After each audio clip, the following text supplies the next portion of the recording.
How to Heal from Narcissistic Abuse, a psychology based guide. Hi, welcome. If you have ever walked away from someone and still found yourself doubting whether it was your fault, chances are you have experienced narcissistic abuse. Healing from this kind of trauma is not just about moving on, it's about reclaiming your peace, your identity, and most importantly, your nervous system. In this video, we are going to break down exactly what narcissistic abuse does to your brain and your body, how you can begin healing from it. From a psychological and neurological perspectives, let's dive in. What's narcissistic abuse? Narcissistic abuse is not just your typical relationship conflict. It's a psychological manipulation where one person gradually erodes the reality, self-worth, and even trust of another. This could be through tactics like gaslighting, where the abuser manipulates you into questioning your own perceptions, or love bombing you, where they overwhelm you with affections only to devalue you later. It's a cycle, a relentless one, that keeps you doubting yourself, wondering if you are the one at fault. This cycle is what makes narcissistic abuse so harmful. It's not just emotional pain, it's a breakdown of your sense of self, your very core, and it takes time to untangle what it does to your brain and body. So, why is it so hard to move on from narcissistic abuse? Well, when you are in this kind of relationship, your brain and body are in a constant state of survival. Your nervous system is on high alert always. Here is where neuroplasticity comes in. Neuroplasticity is your brain's ability to adapt and to form new neural pathways.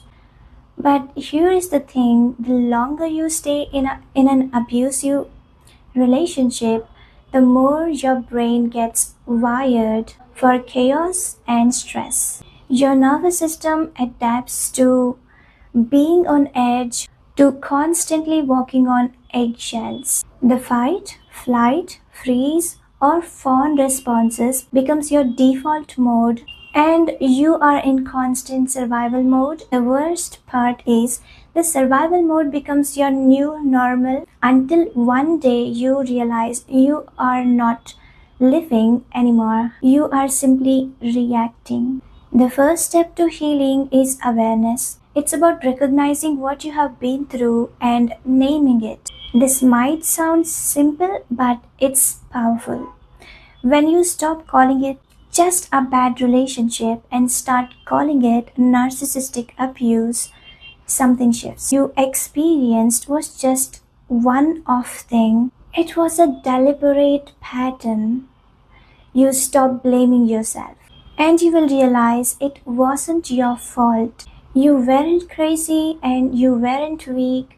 You were simply a victim of calculated psychological tactics.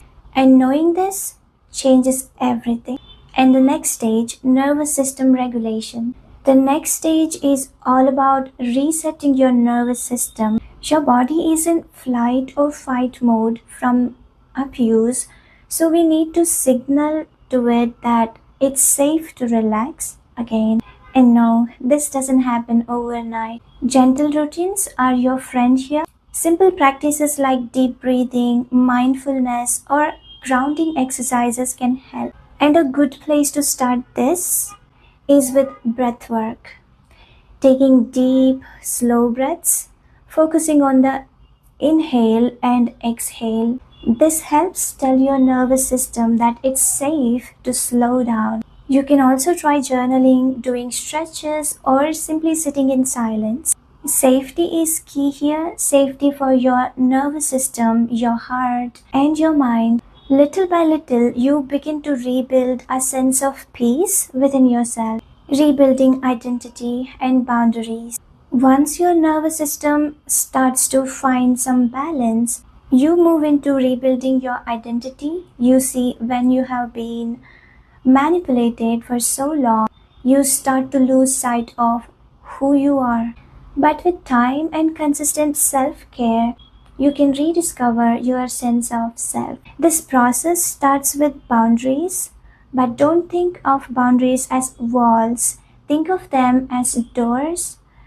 Doors that you can open or close depending on what is safe and nourishing for you. You have the power to decide who gets access to your energy, your mind, and your space.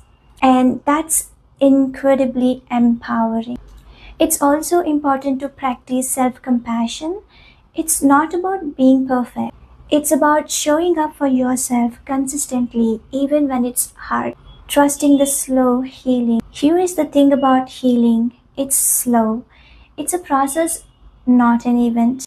Your brain and your body have been in survival mode for so long, it takes time to retrain them for peace. But trust this, every time you make a decision to rest when you are tired, every time you say no to something that drains you, you are reprogramming your brain. You are telling your body it's okay to be calm. Healing takes time. It's a process of rewiring your brain, finding peace in the chaos, and ultimately reclaiming your life. If this video resonated with you, remember you are not alone in this journey. Healing from narcissistic abuse is a process, but it's a process that's worth it. I'll be sharing more on how to rebuild after trauma and how to strengthen your emotional resilience.